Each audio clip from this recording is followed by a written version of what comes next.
Dear student, how are you all? I hope you all are doing good. And now, today, in the earlier video, we have gone through with the multilingualism.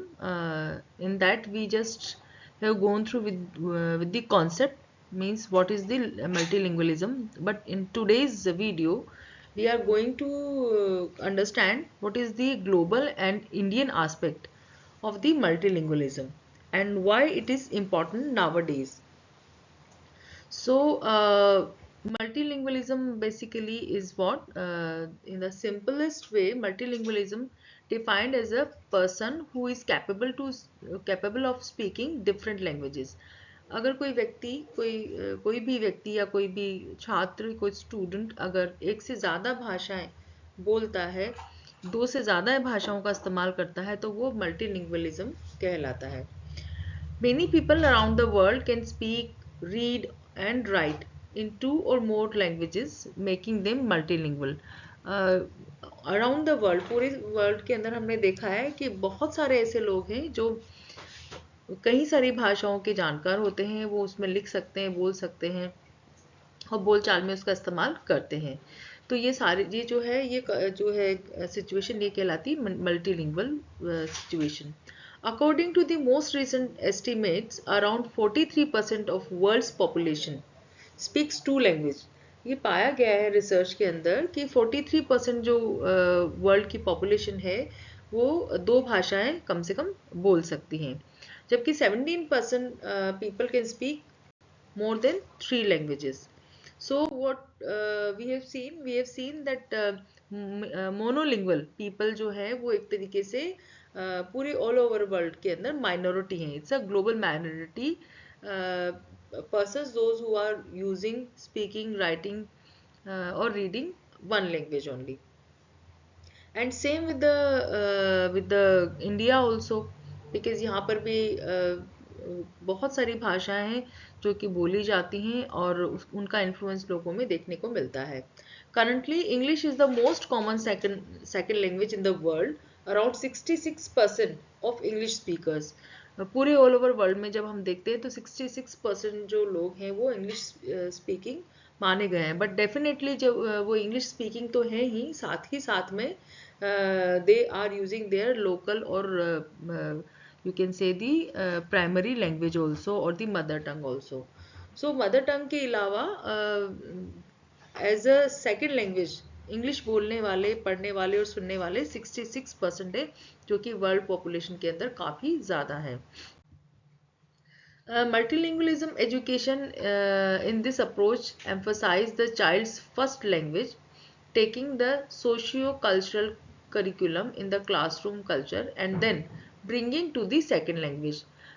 जो multilingualism का जो approach है और जो aspect है, जब हम education की बात करते हैं तो एजुकेशन के अंदर ये मल्टीलिंगुअलिज्म आया है कि सबसे पहले बच्चे को जो उसकी मदर टंग है, जो फर्स्ट लैंग्वेज है, उसमें उसको एजुकेशन देना स्टार्ट किया जाए.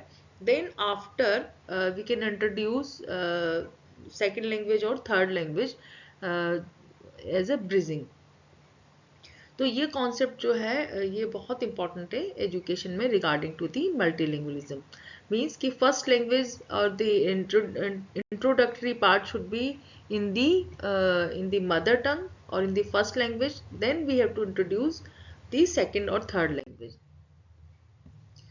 The unique thing in this approach is to involve the community in the creating their curriculum and minimizing the theoretical जो सिद्धांतिक बातें उन सब से दूर हटके और प्रैक्टिकल चीज़ों को इम्प्लीमेंट करने के लिए ये बहुत ज़्यादा ज़रूरी है कि मल्टीलिंगुअलिज्म अप्रोच जो हम एजुकेशन के अंदर इस्तेमाल कर रहे हैं उसके अंदर कम्युनिटी का पार्टिसिपेशन रखा जाए, क्योंकि कम्युनिटी की जो नीड है, उसकी ज़रूरत है और उसकी जो सिचुएशन है उसके आधार पर मल्टीलिंगुअलिज्म में कौन सी भाषाएं प्राइमरी हो, कौन सी सेकेंडरी हो, कौन सी भाषा टर्शरी हो, ये उसी पर डिपेंड होना चाहिए.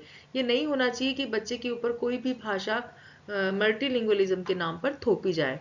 सो कम्युनिटी पार्टिसिपेशन और community interference is very very important for that. So modern India का जब हम बात करते हैं तो इंडियन एस्पेक्ट को हम जब देखते हैं मल्टीलिंगुअलिज्म में, तो इन 1961 का जो काउंट है, according to that 1652 1652 mother tongues usually use की करते हुए देखा गया है, और ये 5 डिफरेंट लैंग्वेज फैमिलीज के को बिलोंग करती हैं। इनमें से 52% mother tongues were considered unclassified at that time, और उनको स्वीकार्यता भी नहीं थी इतनी परसेंट लैंग्वेजेस को तो उस समय। Despite of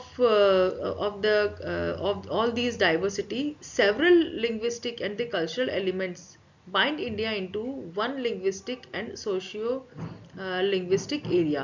हमारा जो इंडिया है, हमारा जो भारत है, इसके अंदर जैसे जैसे आप बोलते हो हर किलोमीटर 2 किलोमीटर के चेंज पर पानी बदल जाता है, खान पान बदल जाता है, रहन सहन बदल जाता है, और भाषा भी बदल जाती है। यहाँ तक कि किसी एक स्टेट की भी अगर हम बात करते हैं तो स्टेट के जो बहुत सारे रीजन्स हैं, उन रीजन्स की भी एक अलग अलग अपनी अपनी स्पेसिफाइड भाषा है, स्पेसिफाइड लैंग्वेजेस हैं। सो हमारा इंडियन जो कल्चर है, हमारा इंडियन जो सिनेरियो है, और यहाँ का जो सोशल स्ट्रक्चर है, वो कुछ इस तरीके का है कि we are using we itself are using multi languages at a time. जो बच्चा है उसको ये एक्सपोजर चाइल्डहुड से ही मिला हुआ है कि वो मल्टीलिंगुअलिज्म को का इस्तेमाल कर रहा है, मल्टीलिंगुअलिज्म उसके जहन के अंदर पहले से ही है। तो हम अगर देखें तो इंडियन सिचुएशन मल्टीलिंगुअलिज्म के लिए बहुत ही पॉजिटिव है। only what important is that we should give the freedom to choose child or the schools or the community or the curriculum to select the first language should be the first language, which should be the second language. हमें ये freedom देना चाहिए बच्चों को और जो curriculum बनाने वाले हैं उनको, कि वो अपने स्थानीय आवश्यकताओं के आधार पर अपनी फर्स्ट लैंग्वेज मदर टंग बच्चों की या सेकंड लैंग्वेज थर्ड लैंग्वेज का चुनाव कर सके। Multilingualistic education typically refers the first language first education, that is schooling that begin in the mother tongue and transitions to additional languages. जो हमारी जो एजुकेशन सिस्टम है इंडिया का भी और इंडिया से बाहर का भी, उसमें यही कहा गया है कि जो फर्स्ट एजुकेशन है वो किस में होनी चाहिए, उसकी फर्स्ट लैंग्वेज या मदर टंग में ही होनी चाहिए। उसके बाद उसको बाकी भाषाओं को इंट्रोड्यूस किया जाना चाहिए। In India, the people of various states use various languages, so India is called a multilingual country. India जो है वैसे ही मल्टीलिंगुअल कंट्री है क्योंकि यहाँ पे बहुत सारी लैंग्वेजेस का एट अ टाइम इस्तेमाल लोग कर रहे हैं।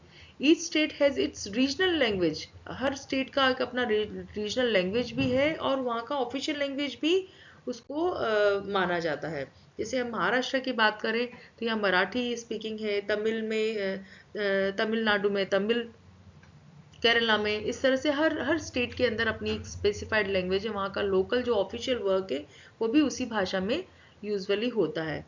Hindi is official language of the country, usually ऐसा है कि हिंदी को हमने ऑफिशियल लैंग्वेज कहा गया है। However English is the de facto official language used for communication, business, education, governance, making it convenient to link the various linguistic regions. क्योंकि India diverse country और यहाँ पे बहुत सारी भाषाओं का इस्तेमाल किया जाता है, पर चूंकि ब्रिटिशर्स यहाँ रह करके गए तो ऑल ओवर इंडिया इंग्लिश एक ऐसी कॉमन लैंग्वेज है जिसका के इस्तेमाल सभी लोग करते हैं। तो एक यूनिफॉर्मलिटी की वजह से इंग्लिश का जो है अनऑफिशियली कह सकते हो या ऑफिशियली जो है वो उसका इस्तेमाल बिजनेसेस में, शिक्षा में और गवर्नेंस में किया जा रहा है। In the area of school education, जब हम स्कूल एजुकेशन की बात करते हैं तो गवर्नमेंट स्कूल्स जो हैं वहाँ पर रीजनल लैंग्वेजेस का ज़्यादा इम्पोर्टेंस है। और रीजनल लैंग्वेजेस में भी नॉर्थ इंडिया और साउथ इंडिया में जैसे कि उत्तरी भारत में हिंदी ज़्यादा बोलचाल में है और दक्षिण भारत में डिफरेंट डिफरेंट लैंग्वेजेस हैं जिनका इस्तेमाल किया जाता है गवर्नमेंट स्कूल के अंदर। And as a medium of the instruction while in जो इंग्लिश मीडियम स्कूल जो हैं, जो कि प्राइवेट स्कूल्स हैं, उनमें ज़्यादातर इंग्लिश जो लैंग्वेज है उसका इस्तेमाल कर रहे हैं। A significant feature of Indian multilingualism is that it is complementary. अगर हम इंडिया की बात करते हैं, इंडियन सिनेरियो की बात करते हैं, तो हमारे लिए कॉम्प्लीमेंट्री है यहाँ का मल्टीलिंगुअलिज्म होना। और यही कारण है कि यहाँ के लोग जो है दूसरी भाषा को एक्सेप्ट करने में, बोलने में बहुत इजी होते हैं और आसानी से उनको लर्न कर लेते हैं, अडॉप्ट कर लेते हैं। Thus the individual may use a particular language at home, another in neighborhood, and still another in certain formal domains such as education, administration and communication. तो हमने देखा है कि एक व्यक्ति यहाँ पर होम लैंग्वेज अलग इस्तेमाल कर रहा है, जो आस पड़ोस की भाषा है वो अलग इस्तेमाल कर रहा है, और ऑफिशियल जो फॉर्मल लैंग्वेज है वो अलग इस्तेमाल कर रहा है। जैसे यहाँ पर अगर महाराष्ट्र की भी हम बात करते हैं, तो महाराष्ट्र में भी हम देखेंगे कि घर के अंदर चाहे वो किसी भी जगह का व्यक्ति हो, उसकी होम लैंग्वेज अलग है। वो हिंदी भी हो सकती है, वो गुजराती भी हो सकती है। They are communicating Gujaratis, those who are staying in Maharashtra are communicate using Gujarati for the communication at home. बाहर जब वो निकलते हैं, जब वेजिटेबल्स खरीदते हैं, ग्रोसरी का सामान खरीदते हैं, वहाँ बाहर के लोगों से इंटरेक्ट करते हैं, then they are using Marathi. And then they are reaching to the office, जब वो ऑफिस में पहुँचते हैं तो वहाँ पे they are using English as the medium of communication. So we can say that and this is the very common in all over the India. So India की जब हम बात करते हैं तो multilingualism हमारे already कई सदियों से, एंशियंट टाइम से चला आ रहा है और अभी तक वो बरकरार है। And we are very comfortable in using this multilingualism here in our society as well as in the education system also.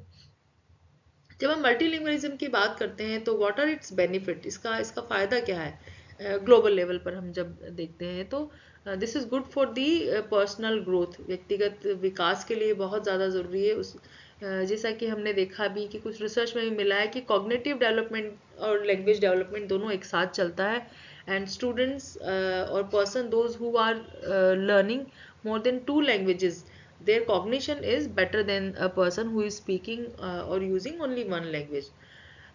Next is communication for business. व्यापार के लिए बहुत ही important है, क्योंकि व्यक्ति का कम्युनिकेशन का दायरा बढ़ जाता है, और जैसे दायरा बढ़ जाता है कम्युनिकेशन का, वैसे ही उसको बिजनेस के अंदर फायदा होने लगता है। जॉब मोबिलिटी, अगर कि कोई व्यक्ति नॉर्थ इंडियन है और साउथ में अगर जॉब मिल जाता है उसे, और वहाँ पे वो अडॉप्ट कर लेता है लैंग्वेज, तो ये उसके लिए अच्छी होती है। तो जॉब मोबिलिटी के लिए भी ये मल्टीलिंगुअलिज्म बहुत अच्छा अप्रोच है। स्टडी अब्रोड, इंडिया से बाहर जाके पढ़ाई करना है या इंडिया में ही रह करके किसी और स्टेट में जाके स्टडी करना है, तो उसके लिए भी multilingualism is good situation. Increase in vocabulary and speech, multilingualism जो है वो बच्चे की शब्दावली और भाषण की जो प्रवृत्ति, उसमें भी इम्प्रूवमेंट लाता है। Tolerance and respect towards other culture, जब हम किसी और भाषा का इस्तेमाल करते हैं अपनी मदर टंग के अलावा, तो हमें उस भाषा को लेकर के रेस्पेक्ट डेवलप होता है और दूसरी भाषा के प्रति सम्मान और दूसरे लोगों के प्रति सम्मान जागृत होता है। तो ये सारे हैं हमारे यू कैन से कि बेनिफिट्स जो कि मल्टीलिंगुअलिज्म के थ्रू हमें प्राप्त होते हैं। सो इंडियन एस्पेक्ट हो चाहे ग्लोबल एस्पेक्ट हो, जो मल्टीलिंगुअलिज्म के फायदे हैं वो कुछ इस तरीके से हैं। This is good for the personal growth, for the tolerance and respect towards the other culture, increase in the vocabulary and the speech, study abroad, job mobility and communication for business. तो ये सारे फायदे हैं हमारे multilingualism के.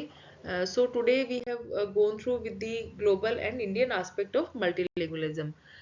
Thank you for watching this video till the end. Do subscribe to this channel for more updates. Don't forget to